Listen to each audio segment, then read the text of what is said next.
नमस्कार दोस्तों, आप सभी का स्वागत है हमारे YouTube चैनल VCS एकेडमी पर। आज की इस वीडियो में हम सरल रेखा में गति इस टॉपिक से रिलेटेड क्वेश्चन आंसर लेकर आए हैं। ये जो क्वेश्चन आंसर है वो हम नीट और IIT से रिलेटेड क्वेश्चंस लेकर आए हैं। इन क्वेश्चंस का जो संग्रह है वो हमने प्रीवियस ईयर्स के जो क्वेश्चन पेपर है वहाँ से था, साथ में जो NCERT की पाठ्य पुस्तक है वहां से इनको संकलित किया है। देखिए, इस वीडियो से पहले हमने क्वेश्चन आंसर के 2 वीडियो देखे हैं, उसमें हमने 60 क्वेश्चंस देख लिए थे। आज हम 61 से स्टार्ट कर रहे हैं। देखिए, पहला जो हमारा क्वेश्चन है वो क्या है कि निर्वात में किसी पिंड की स्वतंत्रता पूर्वक गिरने की घटना में निम्न में से किस प्रकार का प्रकरण है कि कोई वस्तु है और यदि उसको स्वतंत्रता पूर्वक छोड़ देंगे तो वो गुरुत्वीय त्वरण से गिरेगी। किससे गिरेगी? गुरुत्वीय त्वरण से नीचे गिरेगी। और गुरुत्वीय त्वरण का मान फिक्स होता है, नियत होता है, 9.8 मीटर पर सेकंड स्क्वायर होता है। तो ये एक समान त्वरण से नीचे की ओर गिरती है। जब कोई वस्तु को हम स्वतंत्रता पूर्वक गिरा दें तो वो एक समान त्वरण से गति करेगी। इसमें ऑप्शन बी सही होने वाला है, एक समान त्वरण से वस्तु गिरती है। देखिए, अगला जो क्वेश्चन है उसमें हमें कहा गया है कि निम्न में से कौन सा कथन सही नहीं है। हमें ये कहा गया सही नहीं है, गलत स्टेटमेंट देखना है हमारे को। तो देखिए, यहाँ पर एक एक करके सभी स्टेटमेंट को हम देख लेते हैं कि किसी वस्तु को वेग किसी भी समय आवश्यक ही नहीं कि उस क्षण शून्य त्वरण को वहन करे। कि ये कोई जरूरी नहीं है कि किसी वस्तु का जो वेग है उसका कोई जरूरी नहीं है कि उसका त्वरण शून्य हो, कोई जरूरी नहीं है। शून्य भी हो सकता है, अशून्य त्वरण भी हो सकता है। तो ये जो स्टेटमेंट है वो बिल्कुल सही स्टेटमेंट है। फिर देखिए, चाल के शुद्ध गति की समीकरण केवल उन गतियों के लिए ही सही होते हैं जिनमें त्वरण का परिमाण व दिशा चाल के दौरान नियत रहते हैं। बिल्कुल सही है। शुद्ध गति की समीकरण है वो एक समान त्वरण के लिए लागू होते हैं। और एक समान जब त्वरण की बात करें तो जो परिमाण है और जो दिशा है दोनों नियत रहनी चाहिए। हमें इसके स्टेटमेंट में ये बता रखा है कि जो त्वरण है उसका परिमाण और दिशा दोनों नियत रहते हैं। तो ये स्टेटमेंट बिल्कुल सही है। नेक्स्ट जो स्टेटमेंट है वो क्या है कि त्वरण का चिन्ह हमें यह बताता है कि कण की चाल बढ़ रही है या घट रही है। ये स्टेटमेंट गलत स्टेटमेंट है। देखिए, आप ध्यान देंगे, जैसे ये हमारे पास में एक कार्टेशियन कोऑर्डिनेट सिस्टम है, कार्तीय निर्देश तंत्र। इसमें ये एक्स एक्सिस है, ये वाई एक्सिस है, ये मूल बिंदु है। इधर की ओर जो हम इस डायरेक्शन में जो भी दूरियां या दिशाएं लेंगे उसको पॉजिटिव, और इससे नीचे की ओर नेगेटिव। अब यहां से हम कोई पिंड ले लें, ये हमारे पास में क्या है, कोई पिंड, और यदि ये नीचे की ओर गिर रहा है, तो देखिए इसका जो गुरुत्वीय त्वरण है ऊपर की ओर तो लेंगे पॉजिटिव और नीचे की ओर लेंगे नेगेटिव। तो यहां पर जो जी है वो नीचे की ओर है, तो ये यहां पर हो गया है नेगेटिव। तो नेगेटिव होने का मतलब देखो, गुरुत्वीय त्वरण जो ऊपर से नीचे की ओर है तब ये नेगेटिव है, लेकिन चाल घट रही है। तो इसका जो चिन्ह है उससे चाल का कोई लेना देना नहीं है। बढ़ भी सकती है और घट भी सकती है। वो त्वरण का चिन्ह है वो उस निर्देश तंत्र के ऊपर डिपेंड करता है, आपने किस प्रकार से लिया है उस पर डिपेंड करता है। तत्पश्चात ये स्टेटमेंट गलत है और हमें यहाँ पर इस क्वेश्चन के अंदर गलत स्टेटमेंट ही छांटना था। ऑप्शन सी इसमें सही होने वाला है। अब यहां पर आप देखें, नेक्स्ट क्वेश्चन देखिए, 63वां क्वेश्चन देखिए कि एक वस्तु A1 त्वरण के साथ विराम अवस्था से चलना शुरू करती है। वस्तु A है और वो A1 त्वरण से चल रही है। 2 सेकंड के बाद एक अन्य वस्तु B, दूसरी वस्तु B है जो कि A2 त्वरण के साथ विराम अवस्था से चलना आरंभ करती है। यदि 5वें सेकंड में वे बराबर दूरी तय करती है तो एक के चलने के पश्चात A1 अनुपात A2 का अनुपात क्या होगा, किसके इक्वल होगा। देखिए एक बार समझ लीजिए कि एक वस्तु तो कितनी दूरी तय कर रही है, जो वस्तु A है वो 5 सेकंड चली है, और वस्तु जो B है वो 2 सेकंड के बाद में, इसका मतलब 3 सेकंड चली है, और वो 5वें सेकंड के अंदर क्या करती है, बराबर दूरियां तय करती है। तो देखिए nवें सेकंड में तय की गई दूरी के लिए फॉर्मूला हमारे पास में क्या होता है, nवें सेकंड में तय की गई दूरी, इसका एक फॉर्मूला हमारे पास में है dn बराबर u plus half a 2n-1। यह है nवें सेकंड में तय की गई दूरी। मैं यहां पर बात करूं कि दोनों ही वस्तुएं विराम अवस्था से चल रही है, दोनों ही वस्तुएं विराम अवस्था से चल रही है, तो u दोनों के लिए ही 0 है। वस्तु एक के लिए देखिए 5वें सेकंड में तय की गई दूरी, उसको हम d5 से कह रहे हैं, d5 से, तो ये 0 प्लस 1/2, एक का जो मान है वो है A1, 2 गुणा 5 माइनस 1, ये हमारे को मिल चुका है 9/2 A1। ठीक है, अब बात करते हैं वस्तु B की, वस्तु B, और वस्तु B के द्वारा जो तय की गई दूरी है उसको मैं d डैश से लिख दूं, और इसके द्वारा जो तीसरे सेकंड में तय की गई, क्योंकि ये 2 सेकंड बाद में चलना स्टार्ट हो रही है, तो ये जो तीसरे सेकंड में जो दूरी तय करती है और वस्तु A जो 5वें सेकंड में दूरी तय करती वो सेम है, तो 0 प्लस 1/2, जो वस्तु B है उसका एक्सेलरेशन है A2, तो A2 2 गुणा 3 माइनस 1 बराबर, ये हमें मिल चुका है 5/2 A2। क्वेश्चन में ये कहा गया है कि D5 और D3-5 ये दोनों सेम है, देन यहां से हमें क्या मिल जाएगा, 9/2 A1 बराबर 5/2 A2, और यहां से ये हमारे पास में A1/A2 बराबर आ जाएगा 5:9, 5:9। तो इसमें ऑप्शन ए सही होने वाला है। नेक्स्ट क्वेश्चन देखिए,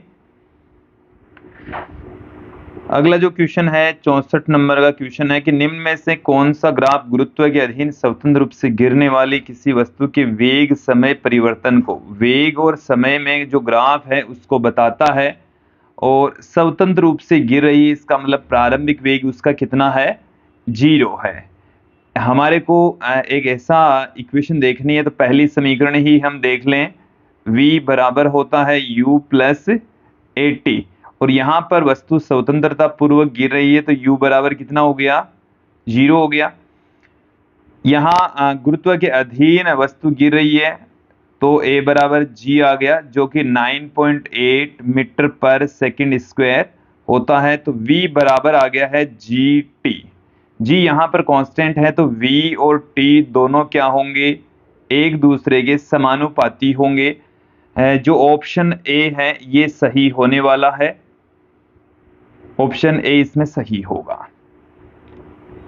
नेक्स्ट क्वेश्चन देखिए, अगला जो हमारा क्वेश्चन है इसमें देखिए क्या कहा गया है कि निम्न में से कौन सा समीकरण चाल के शुद्ध गति की समीकरण को दर्शाता है, कौन सा दर्शाता है, शुद्ध गति की समीकरण। शुद्ध गति की समीकरण के अंदर हम जो एक्सेलरेशन है उसको नियत लेकर चलते हैं, और हमने देखिए v बराबर u प्लस at, ये शुद्ध गति की समीकरण में पढ़ा है, s बराबर ut plus half at square, और ये इक्वेशन हमारे पास में गलत है, ये भी सही है। तो देखिए यहां पर एक्चुअल में क्वेश्चन में दर्शाता शुद्ध गति की समीकरण को यहां पर आना चाहिए था, नहीं दर्शाता है। तो नहीं दर्शाता है तो कौन सा ऑप्शन आ जाएगा? ऑप्शन सी इसमें आ जाएगा। क्लियर? इसको एकदम क्लियर कर लेना, क्वेश्चन के अंदर नहीं आना चाहिए और नहीं आएगा तब ऑप्शन सी हो जाएगा, अन्यथा ऑप्शन ए, बी और डी वैसे तो सही है, शुद्ध गति की समीकरण रिप्रेजेंट करते हैं। अब देखिए अगला जो क्वेश्चन है उसमें हमें देखिए क्या कहा गया है कि एक खिलाड़ी 30 मीटर प्रति सेकंड की शुरुआत चाल से गेंद को ऊपर की ओर फेंकता है। खिलाड़ी के हाथों में गेंद को ऊपर की ओर फेंकता है। खिलाड़ी के हाथों में गेंद को वापस आने में कितना समय लगेगा? वैसे मैं बता दूं कि यहां से लेकर यहां तक का जो पार्ट है वो दोबारा छप गया है, ये वाला पार्ट इसको आप इग्नोर करें। ये यहां ऊपर की ओर फेंकता है, खिलाड़ी के हाथों में गेंद को वापस आने में कितना समय लगेगा, ये हमें यहां पर ज्ञात करना है। और जी बराबर आपको 10 मीटर प्रति सेकंड स्क्वायर लेकर चलना है। क्लियर? चलिए, जब हम गेंद को ऊपर की ओर फेंकेंगे तो उसका जो अधिकतम ऊंचाई था, देखिए मैं एक डायग्राम के जरिए आपको समझा दूं कि यहां से हम इस गेंद को ऊपर की ओर फेंक रहे हैं, ये गेंद ऐसे जा रही है, फिर ये अधिकतम ऊंचाई तक जाएगी, फिर वापस नीचे की ओर आएगी। तो यहां से ऊपर की ओर जाने में, ऊपर से नीचे की ओर आने में लगा समय सेम होगा। मतलब बिंदु ए से बी तक जाने में और बी से सी तक आने में लगा समय सेम होगा। इसको समय को मैं t1 कह दूं, इस समय को t2 कह दूं, तो t1 और t2 दोनों क्या होंगे? बराबर होंगे, क्योंकि दूरी सेम तय की जा रही है। तो हम ए से बी तक जाने में लगा समय ज्ञात कर लेते हैं। बी पर इस बिंदु के ऊपर जो वेग है वो हो जाएगा 0, और बिंदु ए पर से जो वस्तु है उसको 30 मीटर प्रति सेकंड के वेग से फेंका गया है, ये इसकी वेलोसिटी है। तो u बराबर हमें क्वेश्चन में दे रखा है 30 मीटर प्रति सेकंड, 30 मीटर प्रति सेकंड, और अधिकतम ऊंचाई पर इसका वेग हो गया 0। हमें यहां से समय निकाल लेना है, तो गति के प्रथम समीकरण का प्रयोग करेंगे। ये हो गया 0 बराबर u हमारे पास में है 30, गुरुत्वीय त्वरण नीचे की ओर 10 t। तो यहां से ये जो t1 है ये आ चुका है 3 सेकंड। तो टोटल जो समय है वो t1 प्लस t2 के बराबर है। जितना समय अधिकतम ऊंचाई तक जाने में लगेगा उतना ही नीचे आने में लगेगा। तो टोटल जो समय है वो 6 सेकंड होगा। यहां से ऑप्शन बी, इसमें 6 सेकंड दे रखा है, ऑप्शन बी सही होने वाला है। नेक्स्ट क्वेश्चन देखिए, ये एनसीईआरटी का क्वेश्चन है। इस क्वेश्चन को हम पहले भी देख चुके हैं कि दो ट्रेनें ए एवं बी, एक ट्रेन ए है दूसरी ट्रेन बी है, जिनमें प्रत्येक की लंबाई 400 मीटर है। दोनों की लंबाई कितनी है? 400 मीटर। समान दिशा में 72 किलोमीटर प्रति घंटे की एक समान चाल से दो समांतर पटरियों पर जा रही है, जिनमें ए बी से आगे है। पहले ए आगे है, बी पीछे है। तो बी ट्रेन का चालक ए से आगे निकलना चाहता है और वह अपनी ट्रेन की चाल को 1 मीटर प्रति सेकंड स्क्वायर से एक्सेलरेट कर देता है। यदि 50 सेकंड के बाद बी का गार्ड ए के गार्ड को ठीक पीछे छोड़ देता है, तो बताइए कि उनके बीच में मूल दूरी कितनी है। देखिए इसे आप समझें, ये हमारे पास में दो रेल के ट्रैक हैं, इस तरीके से दे रखे हैं हमें। यहाँ पर पहले हमें ये से बता रखा है कि जो ट्रेन ए है वो बी से आगे है, इस डायरेक्शन में ट्रेन गति कर रही है। ये ट्रेन इधर इस डायरेक्शन में गति कर रही है, ये ए है। ये ट्रेन बी है जो कि इधर गति कर रही है। जो ए ट्रेन है इसका प्रारंभिक वेग और बी ट्रेन है इसका प्रारंभिक वेग दोनों ही सेम दे रखा है, और वो हमें दे रखा है 72 किलोमीटर प्रति घंटा। इसे आप मीटर प्रति सेकंड में कन्वर्ट कर लीजिए, तो 5/18 से गुणा कर देंगे, 20 मीटर प्रति सेकंड आ जाएगा। अब इनके बीच में जो डिस्टेंस है वो हमें यहां से ज्ञात करनी है। दोनों के बीच की जो प्रारंभिक दूरी है, मूल जो दूरी है, वो हमें यहां से ज्ञात करनी है क्वेश्चन के अंदर। तो देखिए 50 सेकंड के बाद में जो ट्रेन बी है, ये इस ट्रेन ए से ठीक आगे निकल जाती है। तो हमें ये देखना है कि 50 सेकंड में जो ट्रेन ए है वो कितनी दूरी तय करती है, 50 सेकंड में ट्रेन बी कितनी दूरी तय करती है, फिर दोनों का डिफरेंस कर देंगे तो मूल दूरी हमें प्राप्त हो जाएगी। तो 50 सेकंड में, कितने सेकंड में, 50 सेकंड में ट्रेन ए द्वारा तय दूरी, तो उसको मैं S1 से कह दूं। तो S1 तो ये एक समान चाल से चलता है, तो दूरी बराबर चाल इंटू समय। तो चाल हमारे पास में है 20, समय है 50 सेकंड, तो ये तो आ गया है 1000 मीटर। फिर इन्हीं 50 सेकंड में ट्रेन बी द्वारा तय दूरी, जो कि S2 से पुट कर दें, तो ये तो एक समान त्वरित गति करता है, और त्वरित गति के लिए इक्वेशन जो होती है, S बराबर होता है ut plus half AT square, ut plus half AT square. तो ut तो हो गया 20 इंटू 50 प्लस एक्सेलरेशन है वो है 1 इंटू 50 का स्क्वायर, तो ये आ गया 1000, और यहाँ से 50 का स्क्वायर हो गया है 2500, उसका आधा हो गया 1250, तो 2250 आ गया हमारे पास में, 2250 मीटर। तो मूल जो दूरी है, इन दोनों के बीच में जो मूल जो दूरी है वो है अक्स, जो कि S2 माइनस S1 के इक्वल होगी। इट मीन्स 2250 माइनस 1000 के इक्वल होगी। तो यहां से 1250 मीटर आ जाएगी। ऑप्शन यहां पर आप गौर करके देखिए, ऑप्शन सी इसमें सही होने वाला है। नेक्स्ट क्वेश्चन देखिए, अगला जो हमारा क्वेश्चन है उसमें देखिए क्या कहा गया है कि एक वस्तु विराम अवस्था के पश्चात एक समान त्वरण ए के साथ चलती है, n सेकंड बाद इसकी चाल v है, अंतिम 2 सेकंड में इसका विस्थापन क्या होगा। एक बार क्वेश्चन को अच्छे से समझ लीजिए कि वस्तु है वो विराम अवस्था से चल रही है, जो उसका एक्सेलरेशन है वो है a, और वो भी है एक समान। तो इसमें हम गति के समीकरण अप्लाई कर सकते हैं, n सेकंड बाद में उसकी चाल कितनी हो जाती है v, और अंतिम 2 सेकंड में उसके द्वारा तय किया गया विस्थापन हमें ज्ञात करना है। ठीक है, चलिए हमें इस क्वेश्चन के अंदर जो राशियां दे रखी है, इसमें एक तो प्रारंभिक वेग है वो 0 दे रखा है। प्रारंभिक वेग क्या है, 0, एक्सेलरेशन a है, और अंतिम वेग जो समय है वो हमें दे रखा है n सेकेंड।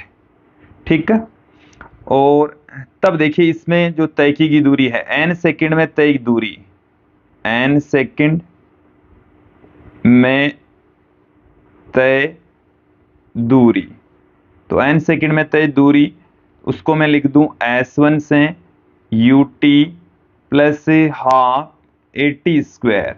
तो u तो यहां पर 0 हो गया, t यहां पर n है, प्लस 1/2 a n का स्क्वायर, ये तो आ गया S1। फिर हमें ज्ञात करना है n प्लस 2 सेकेंड में, n प्लस 2 सेकेंड में तय दूरी वो है S2, तो ut plus half AT square, अब की बार u तो है फिर से 0, फिर प्लस में 1/2 a n प्लस 2 का होल स्क्वायर। देखिए हमें अंतिम 2 सेकंड में पूछा है, तो अंतिम 2 सेकंड के लिए हम यहां पर क्या करेंगे, जो समय है वो n-2 लेंगे। कितना समय लेंगे? n-2 second. n-2 सेकेंड में तय की गई दूरी ये हमारे को मिल चुकी है। तो हम देख लेते हैं अंतिम 2 सेकेंड में। देखिए अगले 2 सेकेंड में पूछते तो n+2 आता, पर यहां पर क्या दे रखा है? अंतिम 2 सेकेंड में तय की गई दूरी। तो अंतिम 2 सेकेंड में तय दूरी, अंतिम 2 सेकंड में तय की गई दूरी, तो ये n सेकंड में, ये n-2 सेकंड में। तो जो दूरी है या जो विस्थापन इसमें यहां पर कहा गया है s1 s2 के इक्वल आएगा, half a n square minus half a n-2 का होल स्क्वायर। तो यहां से हमें क्या मिल रहा है? 1/2a तो कॉमन आ गया, n स्क्वायर माइनस में n square, minus minus plus हो गया है 4, माइनस में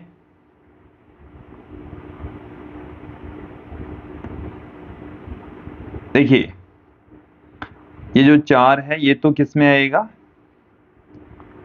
n स्क्वायर हो गया माइनस में, और ये जो 4 है वो भी माइनस में आएगा, और माइनस माइनस प्लस हो जाएगा 4n हो जाएगा। ठीक है, यहाँ n स्क्वायर से n स्क्वायर कैंसिल हो गया, 4 भी दोनों में से कॉमन आ जाएगा, 2 से कट जाएगा, तो 2a ये आ गया n-1, 2a n-1 ये हमें मिल चुका है जो विस्थापन है ये। अब मैं यहां से फाइंड आउट कर लेता हूं ये a, क्योंकि हमें एक के पदों में आंसर फाइंड आउट नहीं करना है।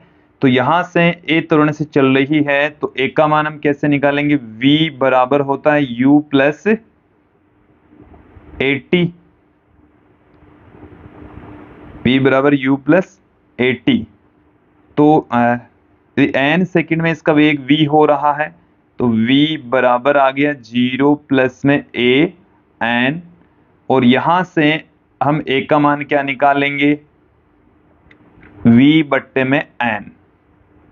तो ये आंसर आ गया 2v बट्टे में n into n-1। Option A इसमें सही हो जाएगा। नेक्स्ट क्वेश्चन देखिए विद्यार्थियों, कि किसी 200 मीटर ऊंची पहाड़ी की चोटी से 2 पत्थर एक साथ क्रमशः 15 मीटर प्रति सेकंड तथा 30 मीटर प्रति सेकंड की चालों से ऊपर की ओर फेंके जाते हैं। प्रथम पत्थर के सापेक्ष दूसरे पत्थर की आपेक्षिक स्थिति के समयांतराल को चित्र में दर्शाया गया है, रेखीय भाग का समीकरण होगा। देखिए हमारे पास में एक ग्राफ है, वो ग्राफ मैं आपके सामने रख देता हूं। इस तरीके से हमें एक ग्राफ दे रखा है कि दोनों की जो स्थिति है उसमें अंतर, तो ये आ गया हमारे पास में आपेक्षिक स्थिति, और समयांतर के बीच में जो डिफरेंस है उसको यहां पर दर्शाया गया है। मैं यहां से दोनों कणों की स्थिति यहां पर फाइंड आउट कर लेता हूं। एक बार इस ग्राफ को मैं यहां से हटा रहा हूं, फिर आपेक्षिक स्थिति में अंतर यहां पर मैं फाइंड आउट करने वाला हूं। देखिए हम क्या जानते हैं, s बराबर ut plus half AT square, ये जानते हैं फॉर्मूला। मैं इस फॉर्मूले को इस प्रकार से भी लिख सकता हूं। देखिए क्या लिखा जा सकता है, x बराबर x0 plus ut plus half AT square, इस तरीके से पुट किया जा सकता है। 2 पत्थर हमने यहाँ पर ऊपर की ओर फेंके हैं, 200 मीटर की ऊंचाई से फेंके हैं। तो देखिए एक बार इस स्थिति को भी समझ लीजिए कि ये 200 मीटर ऊंची स्थिति है। यहाँ से एक पत्थर को फेंका है 15 मीटर प्रति सेकंड के वेग से, दूसरे पत्थर को फेंका है 30 मीटर प्रति सेकंड के वेग से। ये ऊर्ध्वाधर ऊपर की ओर जा रहे हैं, ऊपर की ओर जाने के पश्चात इस तरीके से नीचे की ओर आ रहे हैं। तो देखिए किसी क्षण विशेष पर एक कण की जो स्थिति है वो है x1, और दूसरे कण की जो स्थिति है वो है x2, और किसी जो समय है वो हम ले लेते हैं t। तो यहां पर इस x2 माइनस x1, देखो सभी ऑप्शन में x2 माइनस x1 दे रखा है, ये हमें ज्ञात करना है। तो यहां से एक बार मैं इनको हटा देता हूं, फिर से हम देखेंगे। इस वाली इक्वेशन को मैं यहां पर यूज में लेने वाला हूं। प्रथम पत्थर, पहला पत्थर ले लेता हूं। प्रथम पत्थर के लिए, प्रथम पत्थर, तो उसके लिए जो स्थिति है वो x1 कह दूं, तो x0, ये जो x0 है 200 मीटर है, 200 मीटर की ऊंचाई से इसको फेंका जा रहा है। तो ये 200 प्लस ut, तो u इसको पहले पत्थर को 15 की वेलोसिटी से t समय बाद में स्थिति हम ज्ञात कर रहे हैं, 1/2। एक का मान यहाँ पर गुरुत्वीय त्वरण के बराबर है, चाहे तो माइनस में 10 पुट कर दो, जी पुट कर दो, आपकी जो इच्छा है। माइनस में जी रख देता हूं मैं, यहाँ पर माइनस में 10 रख दिया मैंने, माइनस में 10 मीटर प्रति सेकंड स्क्वायर, ये जी का मान है। तो माइनस में 10, ये हो गया टी का स्क्वायर। दूसरे पत्थर के लिए क्या आ जाएगा, दूसरे पत्थर के लिए जो स्थिति है उसको हम लिखेंगे x2 से। दूसरे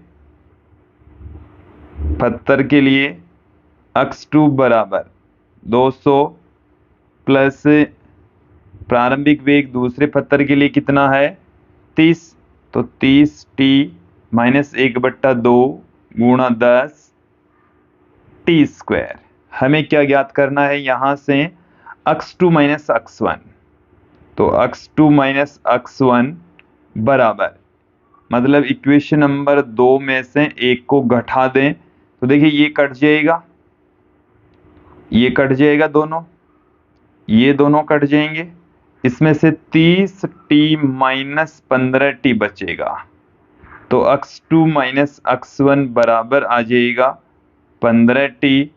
ऑप्शन यहां पर गौर करके देखेंगे तो हमें मिल जाएगा ऑप्शन सी, ऑप्शन सी यहां पर मिलने वाला है। नेक्स्ट क्वेश्चन देखिए, अगला जो क्वेश्चन है वो हमें क्या कह रहा है कि एक वस्तु 4 मीटर की दूरी को तीसरे सेकंड में, 12 मीटर की दूरी को 5वें सेकंड में तय करता है। यदि चाल एक समान त्वरण वाली है तो बताइए कि अगले 3 सेकंड में यह कितनी दूरी तय करेगी। तो देखिए हम यहाँ पर nवें सेकंड में तय की गई दूरी का फॉर्मूला जानते हैं। nवें सेकंड में तय की गई दूरी का फॉर्मूला होता है dn बराबर u plus half a 2n minus 1, ये फॉर्मूला होता है। तो हम वस्तु के द्वारा चौथे सेकंड में तय की गई दूरी, सॉरी तीसरे सेकंड में तय की गई दूरी, तो यहाँ पर n बराबर कितना ले लें हम 3, तो जो दूरी है वो है 4 मीटर। दूरी कितनी है 4 मीटर। u हम एज इट इज रहने देते हैं, u का हमें नहीं पता है, एक्सेलरेशन का भी हमें नहीं पता है। 2 गुणा में n का मान 3 है, तो यहां से हमारे को क्या मिल रहा है 4 बराबर u प्लस 5/2a, ये मिल गया है। फिर अगली स्थिति में 5वें सेकंड में 12 मीटर दूरी तय करता है, तो n बराबर हम कितना कर दें 5, तो और दूरी तय की जा रही है 12 मीटर, तो u हमें पता नहीं है, a जडीज रख देते हैं, a हमें पता नहीं है, a जडीज रख देते हैं। अब की बार n का मान हम कितना लेंगे 5 लेंगे, तो 10 में से 1 9 हो गया, 12 बराबर u प्लस 9/2a आ गया। अब यहां से यदि हम पहले a का मान निकाल लें, तो a का मान निकालने के लिए ये इसको देता हूं इक्वेशन नंबर 1 और 2, 2 में से क्या कर दें हम 1 को घटा दें, 2 में से 1 को घटा देंगे तो 12 में से 4 गया 8 आ गया, u से u कट ही गया है, और ये 9/2 में से 5/2 घटाएंगे तो ये आ गया 4/2, मतलब 2a और ए बराबर हमें मिल चुका है 4 मीटर प्रति सेकंड स्क्वायर, 4 मीटर प्रति सेकंड स्क्वायर। तो ए का मान आप इक्वेशन नंबर 1 में रख दीजिए, तो 4 बराबर u प्लस में 5/2 इंटू 4। तो ये हमें मिल चुका है, u की जो वैल्यू है वो मिल चुकी है माइनस में 6 मीटर प्रति सेकंड, माइनस में 6 मीटर प्रति सेकंड हमें प्राप्त हो रही है, माइनस में मिल रही है विद्यार्थियों। अब हमें क्या करना है बताइए कि अगले 3 सेकंड में यह कितनी दूरी तय करेगी। तो पहले तो हमें 5 सेकंड में तय की गई दूरी निकालनी है, फिर अगले 3 सेकंड में तय की गई दूरी ज्ञात करनी है। तो पहले तो मैं निकाल लेता हूं 5 सेकंड में तय दूरी, सेकंड में तय दूरी उसको मैं S1 से कह दूं। तो दूरी बराबर क्या होता है UT plus half AT square. तो U का मान हमारे को मिल चुका है माइनस में 6 इंटू 5 प्लस में 1/2, A का मान है 4 इंटू 5 का स्क्वायर, तो माइनस का 30 हो गया, और 25 इंटू 2 50, और ये आ गया 20 मीटर। इसी प्रकार से 8 सेकंड में तय दूरी, 8 सेकंड में तय दूरी उसको मैं S2 से कह दूं, UT plus half AT square, वही फॉर्मूला, तो माइनस में 6 गुणा 8 प्लस में 1/2 गुणा 4 गुणा 8 का स्क्वायर। तो माइनस का तो हो गया, यहां से माइनस का तो हो गया 48, और प्लस का कितना हो गया 64 इंटू 2 128, 128 निकालेंगे तो ये आ गया हमारे पास में 80 मीटर। तो अगले जो 3 सेकंड है उसमें तय की दूरी है वो 80 में से हम 20 घटा देंगे, तो ये आ जाएगी दूरी 60 मीटर आंसर आ जाएगा। तो 60 मीटर इसका आंसर होगा। ऐसा क्वेश्चन हम पहले भी कर चुके हैं। नेक्स्ट क्वेश्चन देखिए कि किसी स्थिर लिफ्ट ऊपर की ओर खुली हुई है, में खड़ी एक लड़की गेंद को ऊपर की ओर 50 मीटर प्रति सेकंड की चाल से फेंकती है। बताइए कि गेंद को वापस उसके हाथों में पहुंचने में कितना समय लगेगा, जबकि जी बराबर हमें 10 मीटर प्रति सेकंड यूज में लेना है। तो देखिए यहां से आपको ये ध्यान रखना है, u इक्वल टू हमें कितना दे रखा है 50 मीटर प्रति सेकंड, और जब गेंद नीचे से ऊपर की ओर जा रही है तो अधिकतम ऊंचाई तक जाने में लगा समय और अधिकतम ऊंचाई से वापस उसी स्थिति तक लौटने में लगा समय सेम होगा। तो बिंदु A से B तक और B से C तक जाने में लगा समय सेम होगा।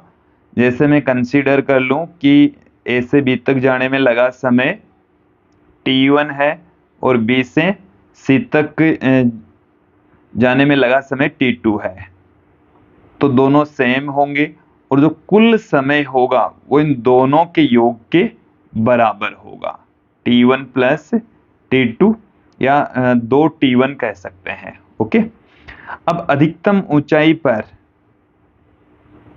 जो पिंड है जिस हमने गेंद को फेंका है उसकी वेलोसिटी कितनी हो जाएगी 0 हो जाएगी। तो v बराबर 0। तो हम समय ज्ञात करना चाह रहे हैं, g हमें कितना लेकर चलना है 10 मीटर प्रति सेकंड स्क्वायर। ओके, गति का पहला ही समीकरण लगा देते हैं। यहां से हम t बराबर हमारे को मिल चुका है v माइनस यू बट्टे में a, v का मान 0, u का मान हमारे पास में है 50, g का मान हमारे पास में माइनस में 10, क्योंकि पिंड ऊपर जा रहा है, g नीचे लग रहा है, तो ये 5 सेकंड इसमें समय लगेगा। कितना समय लगने वाला है विद्यार्थियों 5 सेकंड का समय लगेगा। 5 सेकंड हमें आंसर मिलने वाला, तो ये T1 का आंसर मिल गया है 5 सेकंड।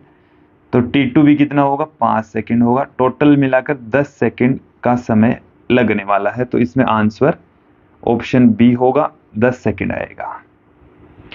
थोड़ा सा और आगे बढ़ते हैं। हमें कहा गया है अगले क्वेश्चन के अंदर कि प्रश्न संख्या 71 में यदि लिफ्ट 5 मीटर प्रति सेकंड स्क्वायर की एक समान चाल से ऊपर की ओर गति करें, चलना आरंभ कर दें, तो लड़की फिर से गेंद को समान चाल से ऊपर की ओर उछालती है, तो गेंद को वापस उसके हाथ में पहुंचने में कितना समय लगेगा। देखिए एक बार इस स्थिति को आप समझ लीजिए कि लड़की इस तरीके से एक लिफ्ट में मौजूद है। ऐसे लड़की यहाँ पर मौजूद है, लिफ्ट के अंदर मौजूद है। अब जैसे लिफ्ट स्थिर होती है तो जब गेंद को ऊपर की ओर फेंक रही है तब उसका जो वेग है वो है 50 मीटर प्रति सेकंड। और जब लिफ्ट ऊपर की ओर गति कर रही है तो ये तो एक समान चाल से गति कर रही है, तो लिफ्ट जब ऊपर की ओर गति कर रही है तो इसका जो परिणामी वेग है वो बढ़ जाएगा। इसका जो परिणामी वेग है वो अब इस स्थिति के अंदर गेंद की ऊपर की ओर जो वेलोसिटी है वो 55 मीटर प्रति सेकंड और लिफ्ट की जो वेलोसिटी है वो 5 मीटर प्रति सेकंड। दोनों का जो आपेक्षिक वेग है वो 50 मीटर प्रति सेकंड ही रहेगा। तो पहले क्वेश्चन में, इस क्वेश्चन के अंदर भी जो परिणामी वेलोसिटी है वो 50 मीटर प्रति सेकंड रहेगी।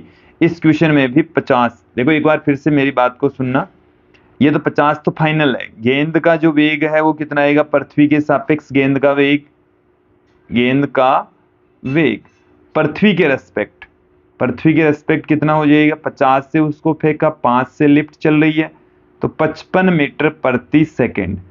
अब मैं बात करता हूं लिफ्ट की,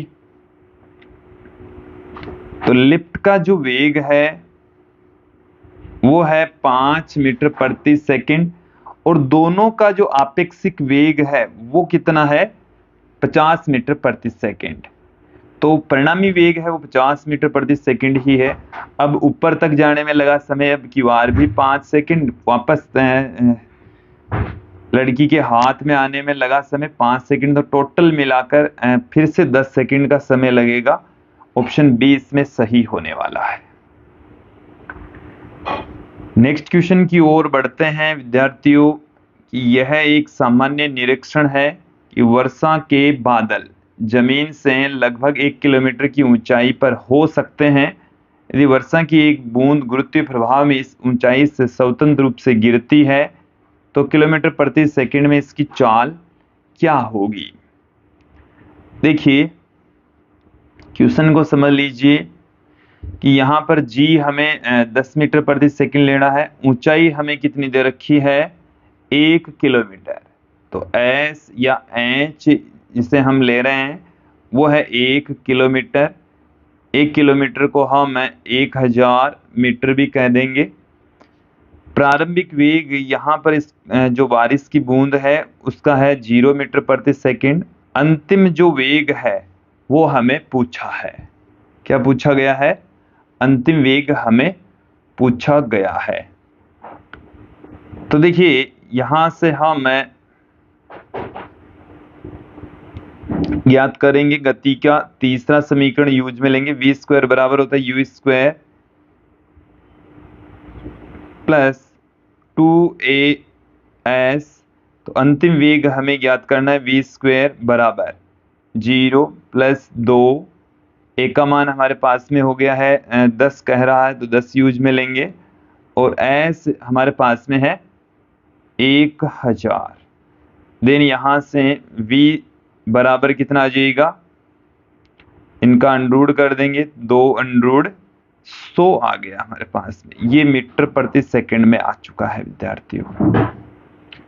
अब इसको हमें किलोमीटर प्रति घंटे में चाहिए, तो देखिए क्या आ जाएगा, √2 × 100, इसको हम 18/5 से गुणा कर देंगे, ये किलोमीटर प्रति घंटे में कन्वर्ट हो गया है। ये 20 बार में कैंसिल हो गया है। तो यहां से देखिए कितना आ जाएगा हमारे पास में, √2 का मान होता है 1.414 गुणा 360 हमें मिल चुका है। और विद्यार्थी यहां से जब आप कैलकुलेट करोगे तो हमें इसका फाइनल आंसर मिलने वाला है और कैलकुलेशन के पश्चात हमें 510 लगभग कितना मिलेगा, 510 किलोमीटर प्रति घंटा मिलने वाला है। नेक्स्ट क्वेश्चन देखिए कि कोई स्वतंत्र रूप से गिरती हुई वस्तु अपनी चाल की प्रथम, द्वितीय, तृतीय और nवें सेकंड में तय की गई दूरियां, मैंने आपको मुक्त पतन एक टॉपिक पढ़ाया है, समझाया है कि स्वतंत्रता पूर्वक छोड़ी गई वस्तु के द्वारा समान समय अंतरालों में तय की गई दूरियों का अनुपात समान होता है। यहाँ पर जो समय अंतराल है वो 1 सेकंड का लिया गया है, तो उनके द्वारा तय की गई दूरियों का जो अनुपात है वो 1:3:5 अनुपात के रूप में आएगा, इस तरीके से आएगा।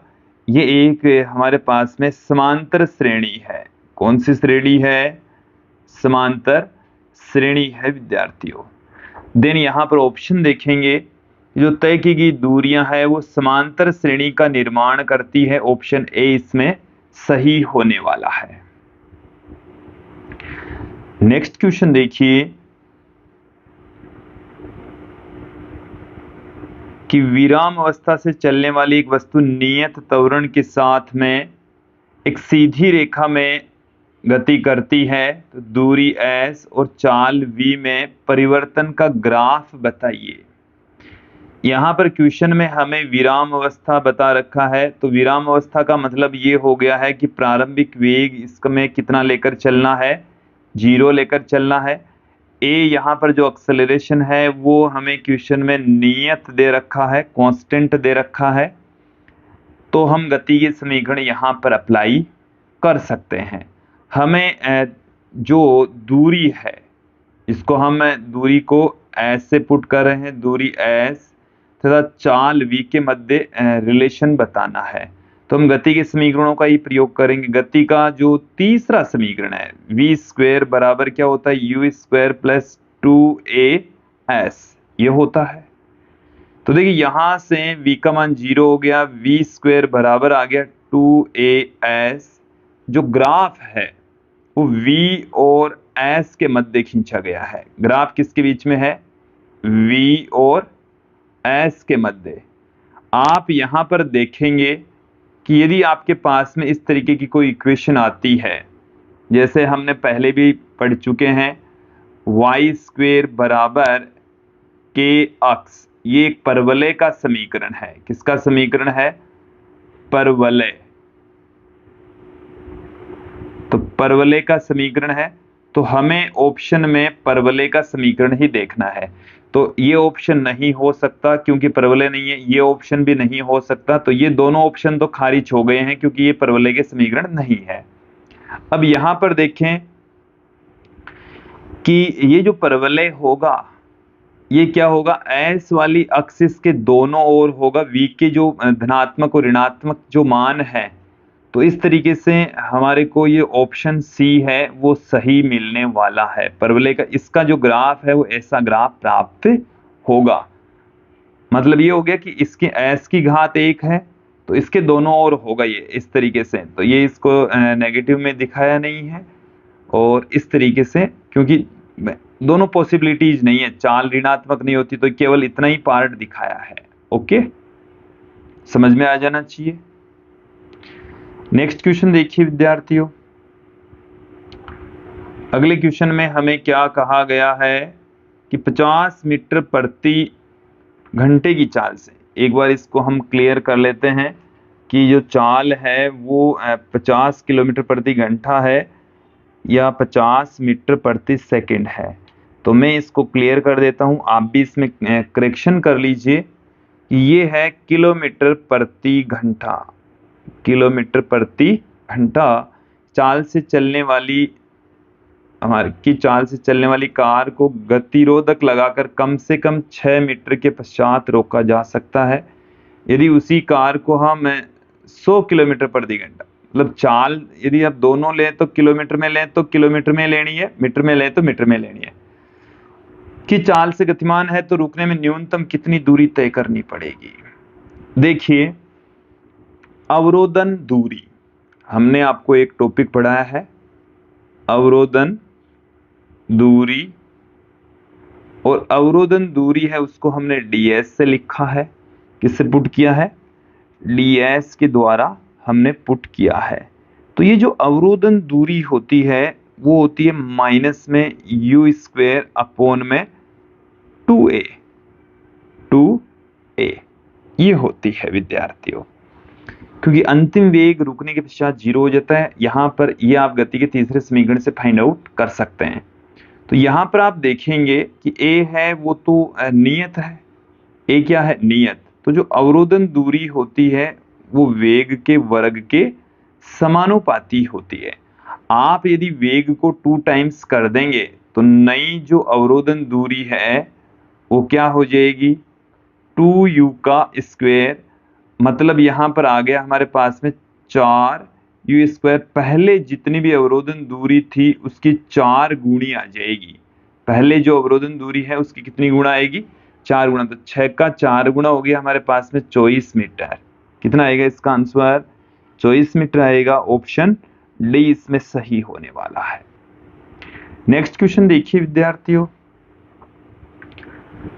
कि किसी द्रव में से गिरते हुए किसी पिंड का त्वरण a बराबर g-b पाया जाता है, जहां g गुरुत्वीय त्वरण है और b नियतांक है। मुक्त होने के काफी समय बाद इसे एक स्थिर चाल के साथ गिरता हुआ पाया जाता है, तो स्थिर चाल का मान क्या है?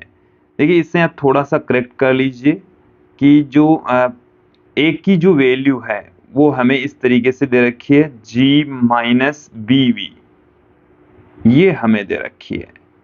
ठीक है, हमें स्थिर चाल का मान ज्ञात करना है, मतलब v का मान हमें ज्ञात करना है। क्लियर? जब ये नियत त्वरण से गिर रहा है तो उस कंडीशन में। तो देखिए यहां पर आप ध्यान देंगे कि जब कोई वस्तु है वो नियत चाल से गिरती है तो इसका त्वरण कितना हो जाता है? उस स्थिर चाल को ही हमें ज्ञात करना है। नियत चाल, और उस नियत चाल को मैं vc से पुट कर दूं। नियत चाल पर a कितना हो जाएगा? 0। तो इसी इक्वेशन के अंदर हम a बराबर 0, जब हम चाल क्या ले लें? v के स्थान पर vc ले लें, वो नियत चाल vc क्या हो जाएगी? g बट्टे में b के इक्वल हो जाएगी। g बट्टे में b के तुल्य हो जाएगी विद्यार्थियों। ठीक है, नेक्स्ट क्वेश्चन देखिए कि एक पिंड 8वें, 9वें और 10वें सेकंड में क्रमशः 20 मीटर, 22 मीटर, 24 मीटर दूरी तय करता है तो पिंड आरंभ होता है। पिंड के लिए कौन सा जो स्टेटमेंट है वो बिल्कुल सही है, वो हमें ज्ञात करना है। यहां पर आप देखेंगे कि प्रत्येक सेकंड में कण के द्वारा 8वें सेकंड में है 20 मीटर, 9वें सेकंड में है 22 मीटर और 10वें सेकंड में है 24 मीटर। तो प्रत्येक सेकंड में यहाँ पर 2 मीटर की वृद्धि हो रही है। तो एक्सेलरेशन आप सीधा यहां से ज्ञात कर सकते हैं। एक्सेलरेशन कितना हो जाएगा? a बराबर हो जाएगा प्रति सेकंड कितना मीटर में परिवर्तन हो रहा है? 2 मीटर का में परिवर्तन हो रहा है, तो 2 मीटर प्रति सेकंड स्क्वायर, ये आ गया है इसका एक्सेलरेशन। हमें देखिए पिंड आरंभ होता है, हमें क्या पूछा गया है? देखिए हमें ए तो प्राप्त हो गया है, हम यहां से देख लेते हैं क्या विराम अवस्था से प्रारंभ करता है। 2 ऑप्शन में विराम अवस्था में दे रखा है, एक प्रारंभिक वेग से दे रखा है 2 ऑप्शन में। तो प्रारंभिक वेग यहां से हम ज्ञात कर लेते हैं। तो देखिए विद्यार्थियों, nवें सेकंड में तय की गई दूरी का फॉर्मूला होता है dn बराबर u plus half a 2n-1। तो मैं यहाँ पर 8वें सेकंड में तय की गई दूरी जो कि 20 मीटर है, u यहां से ज्ञात कर लेंगे 1/2, a का मान 2 है, 2 गुणा 8 माइनस 1, तो ये हमें कितना मिल चुका है? 20 बराबर u प्लस 2 से 2 कैंसिल हो गया, 15 आ गया है और u बराबर आ गया है 5 मीटर प्रति सेकंड। कितना आ गया है? 5 मीटर प्रति सेकंड। तो प्रारंभिक वेग से गति करता है, एक समान त्वरण से गति करता है। तो ऑप्शन सी यहां पर देखेंगे कि ये एक प्रारंभिक वेग से गति करेगा और आरंभिक वेग से गति करेगा जो कि 5 मीटर प्रति सेकंड है, एक समान त्वरण जो कि 2 मीटर प्रति सेकंड स्क्वायर है से गति करता है।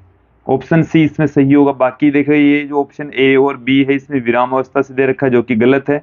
ऑप्शन डी के अंदर एक समान वेग दे रखा है जो कि गलत है। एक समान वेग में त्वरण 0 हो जाता है जबकि यहां पर त्वरण 2 मीटर प्रति सेकंड स्क्वायर दे रखा है। नेक्स्ट क्वेश्चन देखिए कि किसी गतिमान वाहन को रुकने की दूरी निम्न में से किसके समानुपाती होती है? तो जो अवरोधन दूरी होती है जिसको हम ds से पुट करते हैं माइनस में u स्क्वायर अपॉन में 2a के इक्वल होती है।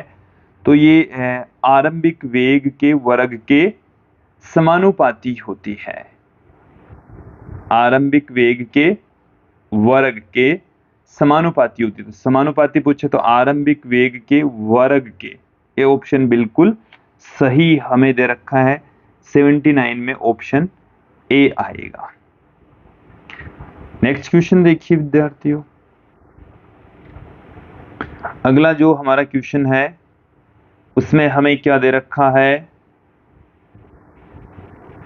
कि एक व्यक्ति 100 मीटर ऊंची किसी इमारत के शीर्ष पर खड़ा है। वह 2 गेंदों को ऊर्ध्वाधर फेंकता है, एक गेंद को t बराबर 0 पर और अन्य को समांतराल 2 सेकंड से कम के बाद दूसरी गेंद को पहली गेंद की अपेक्षा आधे वेग से फेंका जाता है। तो पहली और दूसरी गेंदों के मध्य ऊर्ध्वाधरीय अंतर t बराबर 2 सेकंड पर 15 मीटर है। तो अंतर स्थिर बना रहता है। वे वेग क्या है जिनसे दोनों गेंदों को ऊपर फेंका गया है? तो देखिए एक तो ये है कि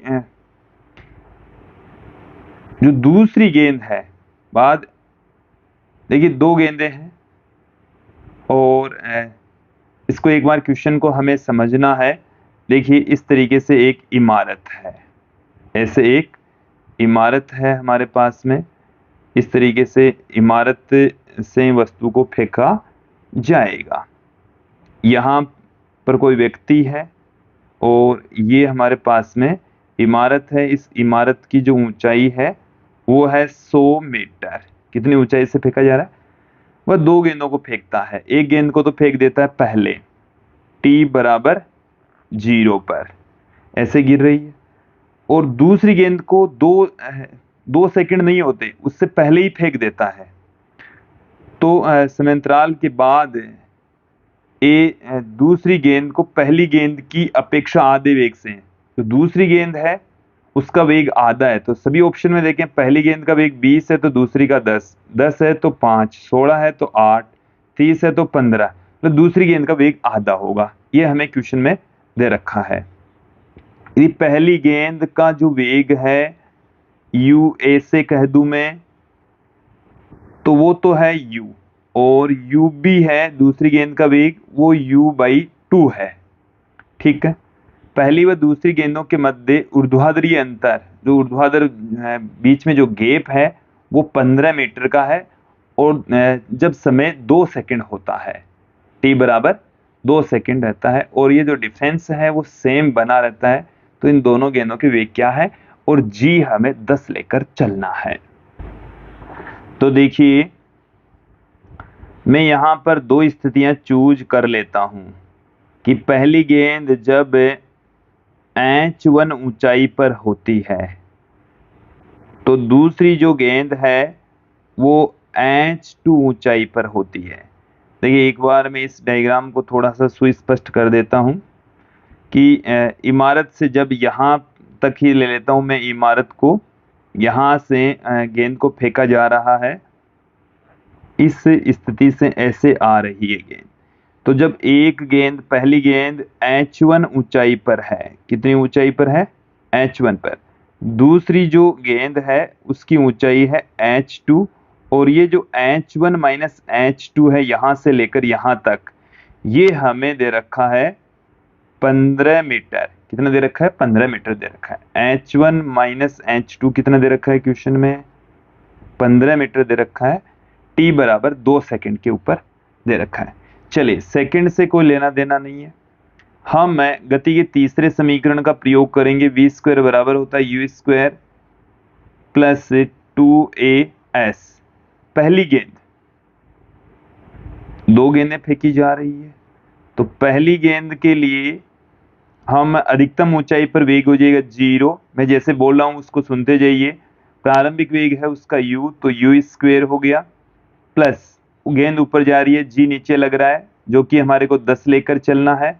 उसके द्वारा जो ऊंचाई है t समय में या 2 सेकंड के ऊपर, वो है h1। तो ये हमारे को मिल चुका है एक रिलेशन, h1 बराबर u स्क्वायर बट्टे में 20। फिर इसी तरीके से दूसरी गेंद की यदि मैं बात करूं,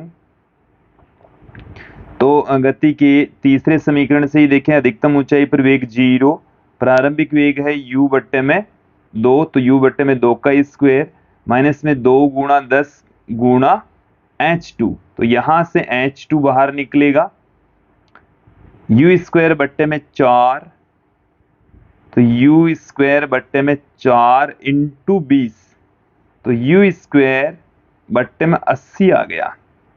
हमें अब निकालना है यहां पर h1 माइनस में h2, तो h1 है हमारे पास में u स्क्वायर बट्टा 20, h2 u स्क्वायर बट्टे में 80, तो u स्क्वायर हम कॉमन लेंगे, और जब हम यहां से कैलकुलेट करेंगे तो देन हमें क्या मिल जाएगा? देखिए, u स्क्वायर कॉमन आ गया, 80 लघुत्तम आ गया, 4 माइनस 1 ये आ जाएगा। ये हमें 15 दे रखा है। चलिए, अब इन सबको मैं एक बार हटा देता हूं। यहां तक आपको समझ में आ गया होगा। देखिए, ये जो रिलेशन है इसको हम यूज में ले रहे हैं। h1 माइनस में h2 बराबर u स्क्वायर बट्टे में 20 माइनस u स्क्वायर बट्टे में 80। ये हमें 15 दे रखा है।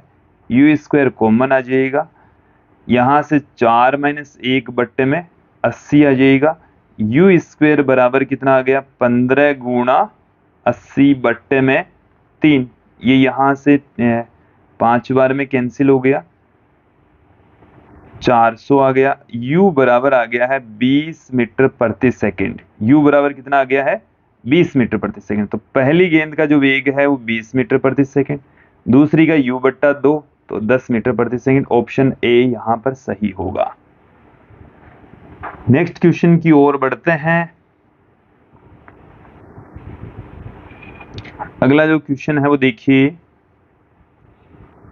कि एक पत्थर को किसी पहाड़ी सिर से फेंका जाता है तथा n सेकंड के बाद एक दूसरे पत्थर को नीचे की ओर u वेग से फेंका जाता है, तब दूसरा पत्थर पहाड़ी के सिर से नीचे की ओर इतनी दूरी पर पहले से आगे निकलता है।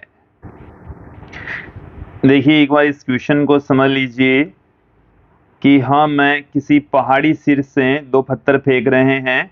ये हमारे पास में पहाड़ का शीर्ष है, ये इस तरीके से हम दिखा रहे हैं। ये पहाड़ का शीर्ष है, यहां से हम पत्थरों को फेंक रहे हैं। चलिए, दोनों पत्थरों की स्थिति को देखेंगे। पहले पत्थर को फेंका गया है, हम यहाँ पर पहले पत्थर की स्थिति को लेकर चल रहे हैं। पहले पत्थर का प्रारंभिक वेग हम 0 कंसीडर कर लेते हैं। ये नीचे की ओर आ रहा है इस तरीके से। जब ये गिर गया है तो उसके जैसे मान लीजिए कि इसके द्वारा t समय बाद में ये यहाँ पहुंच गया। कितना समय हो गया इसको? t। अब क्या किया है, हमने दूसरा पत्थर लिया, ये दूसरा वाला पत्थर है, इसका प्रारंभिक वेग u है, इसको नीचे की ओर वेग दिया गया है और n सेकंड के बाद में फेंका गया है।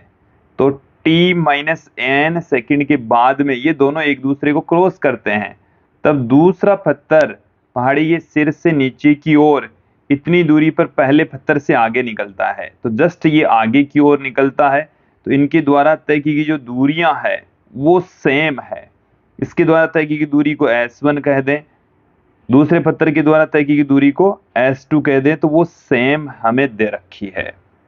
देखो एक बार इस क्वेश्चन को समझ लीजिए। पहले पत्थर के लिए प्रारंभिक वेग 0, जबकि दूसरे के लिए क्या है, u। पहले पत्थर के द्वारा और दूसरे पत्थर के द्वारा तय किया गया जो दूरियां है वो सेम होती है, तो इनका समय एक का t तो दूसरे का t-n है। चलिए पहले पत्थर के लिए S1 निकाल लेते हैं हम। S1 तो ut plus half AT square, तो ut तो u इसके लिए कितना है 0 plus half AT square, half AT square, तो ये तो 0 हो गया। एक का मान यहाँ पर g के इक्वल है, तो हाफ GT स्क्वायर आ गया। दूसरे पत्थर के लिए जो तय की गई दूरी है वो है S2, वो हो जाएगा u एक से फेंका गया, समय लग रहा है t-n प्लस 1/2 g t-n का स्क्वायर। क्वेश्चन में ये कहा गया कि S1 और S2 दोनों क्या हैं, बराबर। S1 S2 बराबर है तो 1/2 g t स्क्वायर बराबर हो गया। S2 को बराबर पुट कर दें तो ut minus un plus 1/2 g t square plus 1/2 g n square. यहां से 2 से 2 कट जाएगा, माइनस में 2GTn ये आ गया। जो कुछ कट पिट रहा है उसे काट पीट दीजिए। देखिए 1/2 GT स्क्वायर से 1/2 GT स्क्वायर कैंसिल हो गया। अब क्या बचा है, ut हमें चाहिए वैल्यू, t का मान चाहिए। t के पदों को एक तरफ रख लेते हैं, यहां से इन दोनों में से हम t कॉमन ले लें, तो t यहां से हम कॉमन ले लेंगे तो यहां पर रह गया हमारे पास में u माइनस में 2gn। दूसरी तरफ क्या रह गया, इसको बराबर के उस तरफ ले गए तो ये आ गया un माइनस में हाफ gn स्क्वायर, ये आ गया। तो t बराबर कितना मिल चुका है, t बराबर मिल चुका है n, यहां से मैं कॉमन ले लूंगा u माइनस हाफ gn बट्टे में u माइनस 2gn, ये आ चुका है विद्यार्थियों।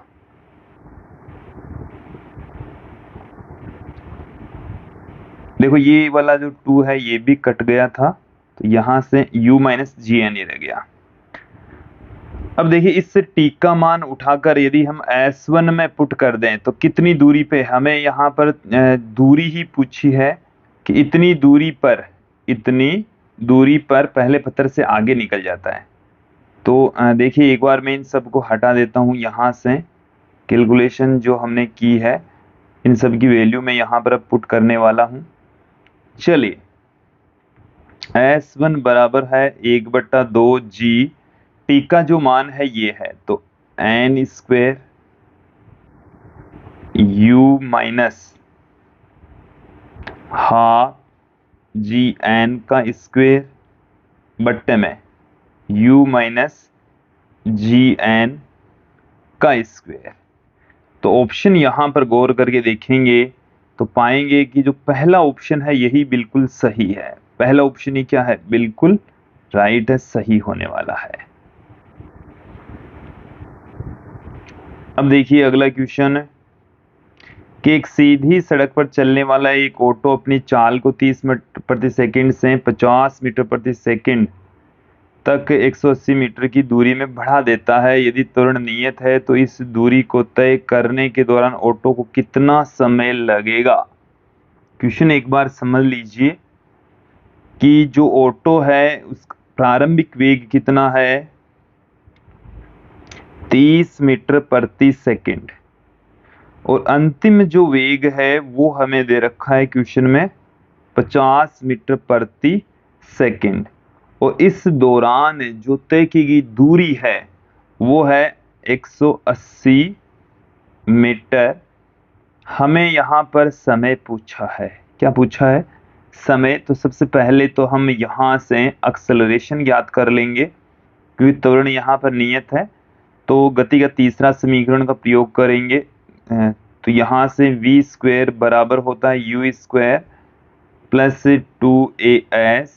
तो 50 का स्क्वायर बराबर 30 का स्क्वायर प्लस 2 गुणा a गुणा s का मान है 180।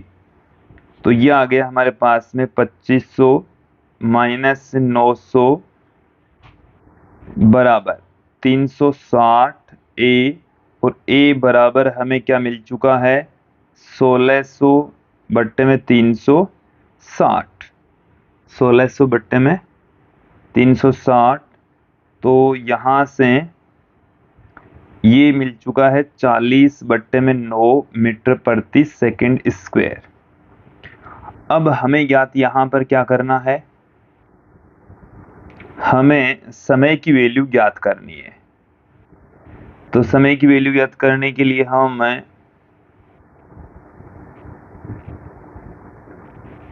देखिए v बराबर u प्लस 80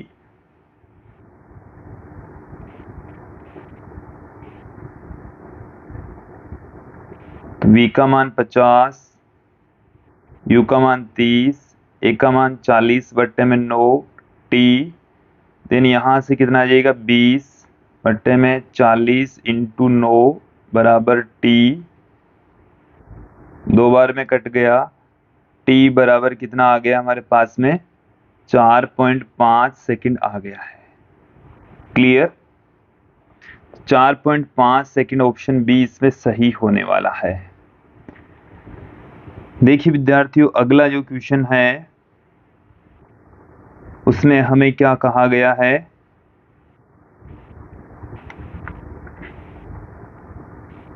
यदि कोई कण 3h की ऊंचाई वाले किसी मीनार से विराम अवस्था से मुक्त होता है, तब 3 समान ऊंचाइयों h को तय करने में लगा समय अंतरालों का अनुपात क्या होगा? अब की बार हमें समय अंतरालों का अनुपात पूछा है, जबकि ऊंचाइयां सेम दे रखी है। जैसे हम यहाँ पर कंसीडर कर लें कि ये हमारे पास में कोई मीनार है, और इस मीनार की जो ऊंचाई है वो है 3h। कितनी ऊंचाई है? 3h ऊंचाई है। इसको मैं 3 टुकड़ों में तोड़ देता हूं। ये इसके 3 टुकड़े हैं। ये ऊंचाई है h, ये ऊंचाई है h, और ये भी ऊंचाई है h। इसमें t1 समय लगता है, इसमें t2 समय लगता है, इसमें t3 समय लगता है। हमें इनका रेशियो यहाँ पर फाइंड आउट करना है। क्लियर?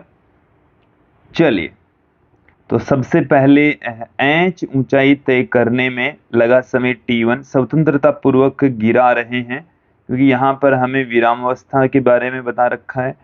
तो स्वतंत्रता पूर्वक गिराएंगे तो h बराबर half at square, half g t square.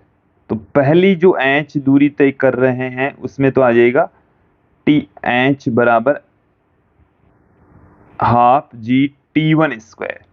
फिर आ जाएगा 2h, जो टोटल दूरी है वो 2h, तब आ जाएगा half g t1 plus t2 का स्क्वायर, t1 प्लस t2 का स्क्वायर। और तीसरी स्थिति में आ जाएगा 3h बराबर half g t1 plus t2 plus t3 का स्क्वायर। तो यहां से हमारे पास में ये 3 वैल्यू निकल गई है। तो t1, t2 और t3, तो देखिए इनका हम अनडूड कर देंगे। तो यहां से हमारे पास में t1 का मान आ जाएगा। तो t1 बराबर तो कितना आ गया है? 2h बट्टे में g का रूट। इसी तरीके से t1 प्लस t2 कितना आएगा? t1 प्लस t2 आ जाएगा 4h बट्टे में g, 4h बट्टे में g का रूट। और t1 plus t2 plus t3 ये हमें मिल जाएगा यहाँ से 6h बटे में g का रूट, ये मिल चुका है। अब जब हमारे पास में 3 इक्वेशन आ गई, 1, 2 और 3। इक्वेशन नंबर 2 में से यदि 1 को घटा देंगे तो ये वाली वैल्यू आ जाएगी T2 की। क्या वैल्यू आ जाएगी? T2 की। तो 2 में से 1 को घटाएंगे तो यहाँ से 2h/g तो कॉमन आ जाएगा और √2 - 1 आ जाएगा। इसी तरीके से 3 में से 2 को घटाएंगे तो T3 आ जाएगा। तो यहाँ से हमारे को 2h बट्टे में g का रूट तो कॉमन आ जाएगा और √3 - √2 आ जाएगा। अब देखो T1 तो ये है, T2 ये है और T3 ये है। तो इन तीनों में अंडूड में 2h/g तो कॉमन है। तो 1:2:1 √2 - तो यहाँ पर ऑप्शन डी आप गौर करके देखेंगे तो ऑप्शन डी इसमें सही होने वाला है। कौन सा ऑप्शन इसमें सही होगा? ऑप्शन डी इसमें सही होने वाला है। क्लियर? अगला क्वेश्चन देखेंगे।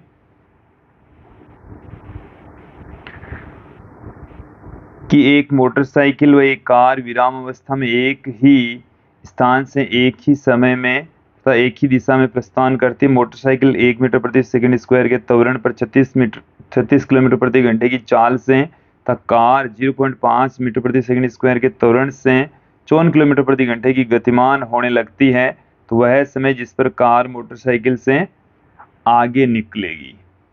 हमारे को जब आगे निकलेगी उस स्थिति के अंदर दोनों के द्वारा तय की गई जो दूरियां होगी वो सेम होनी है। ठीक है?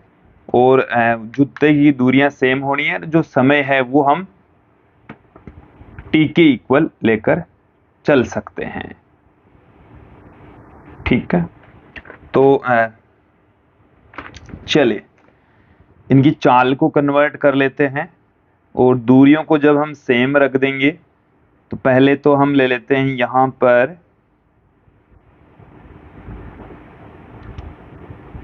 मोटरसाइकिल। हमारे पास में क्या है? मोटरसाइकिल है। मैं यहां पर पुट कर देता हूं कि हमारे पास में मोटरसाइकिल बाइक की बात करें तो उसके द्वारा तय की दूरी तो यू तो हमारे पास में कितना 36। इस 36 को कन्वर्ट कर दीजिए, 5/18 से गुणा करेंगे तो 10 आ गया। टी हमें ज्ञात करना है तो 10t प्लस हाफ 80²। तो मोटरसाइकिल का ए कितना है? 1। टी हमें ज्ञात करना ही है। ठीक है? फिर हम बात करते हैं कार की। तो कार के द्वारा तय की दूरी वो है s2। उसका जो प्रारंभिक वेग है, देखिए कार 54 किलोमीटर प्रति घंटे, तो उसका प्रारंभिक वेग है 15 × t प्लस 1/2। एक का मान यहां पर है 0.5 t²। और क्वेश्चन में हमें दे रखा है कि दोनों बराबर दूरियां तय करती है, तो दोनों को हम इक्वल पुट कर देंगे। इक्वल पुट करेंगे तो हमारे पास में एक द्विघात समीकरण बन जाएगी। यहां से 10t प्लस t²/2 बराबर 15t प्लस 0.5/2 t²। तो यहां से इसको बराबर की इस तरफ ले आइए तो क्या आ जाएगा हमारे पास में? देखिए द्विघात समीकरण भी नहीं बन रही है, इजी थोड़ा सा काम लग रहा है मुझे। तो यहां से आगे ये 0.5/2 t² बच गया, बराबर में 15t - 10t बराबर आ गया 5t। t से एक t कैंसिल हो गया तो t बराबर कितना हमें मिल चुका है? 5 × 2/0.5। पॉइंट हटाएंगे तो एक 0 ऊपर लगा देंगे तो t बराबर हमें मिल चुका है 20 सेकेंड। कितना मिल चुका है? 20 सेकेंड। तो ऑप्शन ए इसमें सही होने वाला है। ऑप्शन ए इसमें राइट होगा। ओके,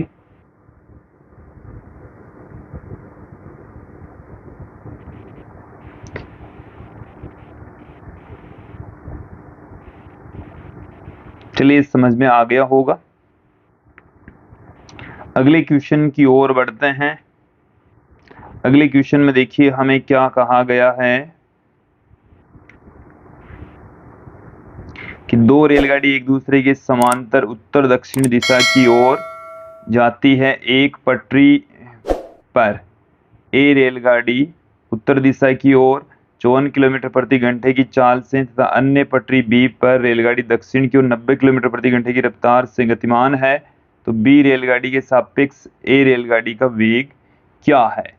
ये जो क्वेश्चन है वो आपेक्षिक वेग से रिलेटेड क्वेश्चन है विद्यार्थियों। तो यहाँ पर इनकी जो चाल है, एक बार इनकी चाल को मीटर प्रति सेकंड में कन्वर्ट कर लेते हैं हम। तो देखिए एक की जो चाल है उसको मैं लिख दूं VA से 54 किलोमीटर प्रति घंटा दे रखी है, तो 5/18 से इसको गुणा कर देंगे तो ये आ गया हमारे पास में 15। देखो पिछले क्वेश्चन में भी आया था ऐसा ही, तो 15 मीटर प्रति सेकंड। दूसरी जो रेलगाड़ी उसके वेग को VB से लिख दें जो कि हमें 90 किलोमीटर प्रति घंटा दे रखी है, और ये दक्षिण में दे रखी है इसलिए माइनस में लेंगे। इसकी चाल को किस में लेंगे, माइनस में लेंगे। एक को हम प्लस में ले रहे हैं तो दूसरे को किस में लेना पड़ेगा, माइनस में लेना पड़ेगा, क्योंकि अपोजिट डायरेक्शन में है। 5/18 से भी इसको गुणा कर दीजिए तो माइनस में 25 मीटर प्रति सेकंड आ जाएगा। अब देखो क्या कहा गया है, बी रेलगाड़ी के सापेक्ष ए रेलगाड़ी का वेग, तो मतलब ए का पूछा है और किसके रेस्पेक्ट पूछा है, बी के रेस्पेक्ट, तो VA माइनस VB करना है।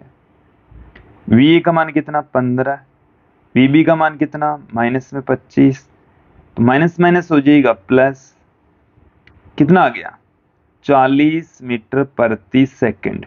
ऑप्शन डी इसमें सही होने वाला है। कौन सा ऑप्शन इसमें सही होगा, बी ऑप्शन इसमें सही होने वाला है।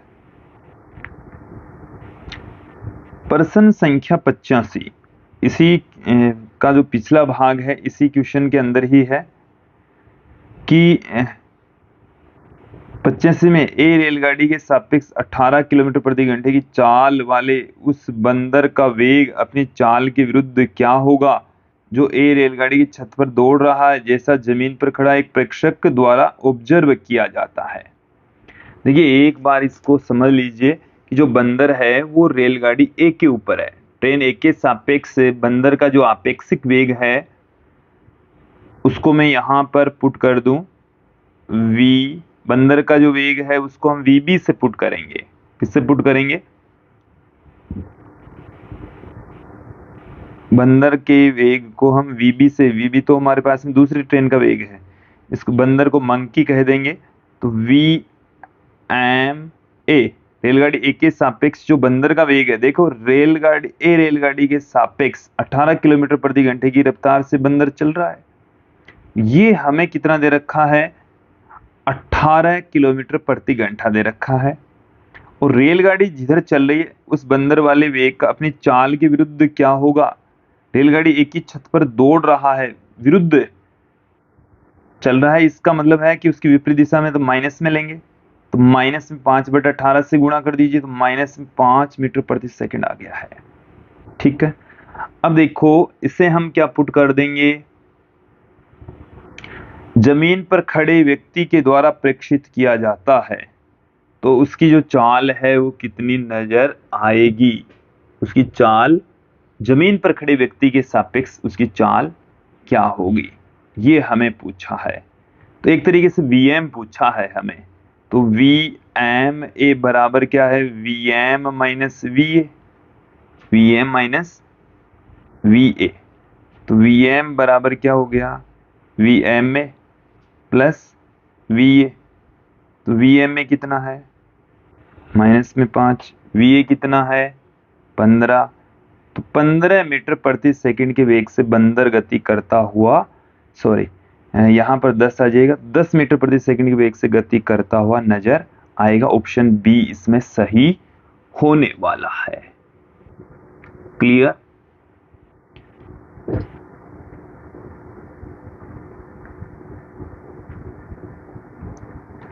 तो विद्यार्थी, ये थे हमारे कुछ आज के महत्वपूर्ण क्वेश्चंस।